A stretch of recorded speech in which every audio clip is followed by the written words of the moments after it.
Hello everyone, I'm George from Ireland. So behind me is the house where Henry Mayhew lived. Mayhew is very well known for authoring London Labour and the London Poor, and as well as editing Punch magazine for many years.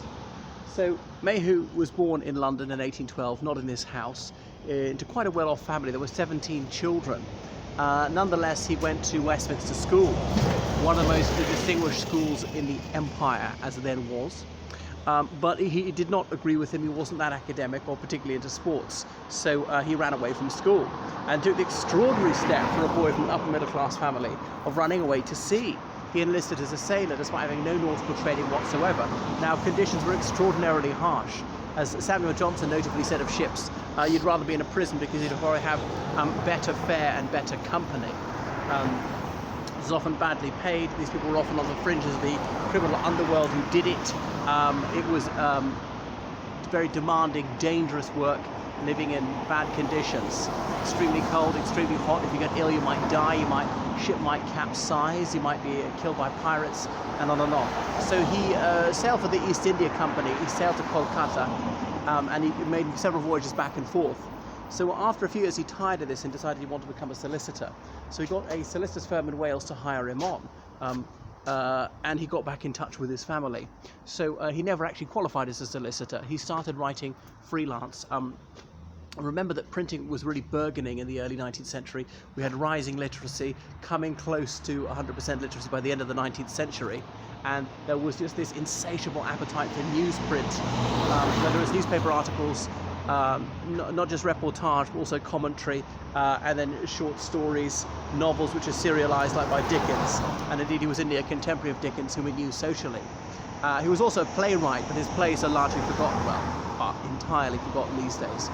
So his most famous book, London Labour and the London Poor, is about the conditions of people who really were the lumpen proletariat, not the so-called respectable working class who had a permanent job with a decent pension.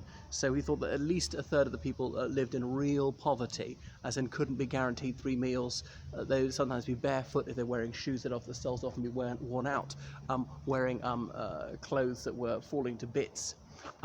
And so just had no regular employment, had to try and get some bits and bobs of work as cleaners, as stevedores, things like that, as navvies, begging on the streets, petty thievery, prostitution, things like that. There were street children, and there were mudlarks, children who roamed the banks of the Thames to try and find anything of value. A shoe, a coin if they're really lucky, a pipe, anything that they could use, they could sell on. People who collected dog dung to sell on to tanners. Tanners are people who take animal skin and treat it to turn it into leather.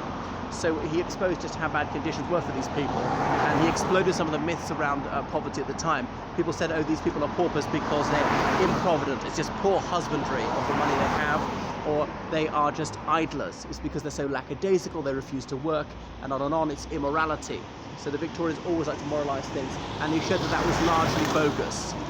They were often just unfortunate children born into families who couldn't afford them, children born out of wedlock, put into orphanages or not, never went to school. If they went to school, very seldom went to school, in a school that was scarcely worth attending, but they didn't really learn reading or arithmetic. Your classroom was, say, 60 children, one school mom scratching on slates, completely unstimulating, and didn't really have a chance. And of course, there was no compulsory schooling until 1870, so some children didn't go to school at all, and thought that more needed to be done about it in society was behoved to try and strive for the betterment of the underprivileged, and the rich were going to have to pay more tax to do something. And he wasn't very political. So far as I know, he didn't identify with either the Liberals or the Conservatives, or indeed the Labour Party when that came out, just towards the end of his life. So that is Henry Mayhew. He also edited Punch, and this satirical magazine was a runaway success, much more so than they envisaged. Soon they were selling 10,000 copies a week, and it was very well known well into the 20th century. You may have, there's Roy Foster's book about it, Paddy and Mr. Punch, his coverage of affairs, Hibernian, and had lots of cartoons and so on. So it was always cocking a snook at the establishment of politicians and the royal family. Anyway, so that is Henry Mayhew. One of his descendants was Lord Patrick Mayhew, who just died last year, who famously was the Conservative Secretary of State for Northern Ireland under John Major's government. he paved the way for the Good Friday Agreement. A real highlight of Lord Mayhew's career was meeting me in about 1997, just after he lost office. So that is a little bit about Henry Mayhew. So you can see, because living here not very far from Regent's Park gives you an indication of just how wealthy he was. We're on Colosseum Terrace. What named after the Roman Colosseum, perhaps? Okay, I'll switch it off now. There is his house again. Toodaloo.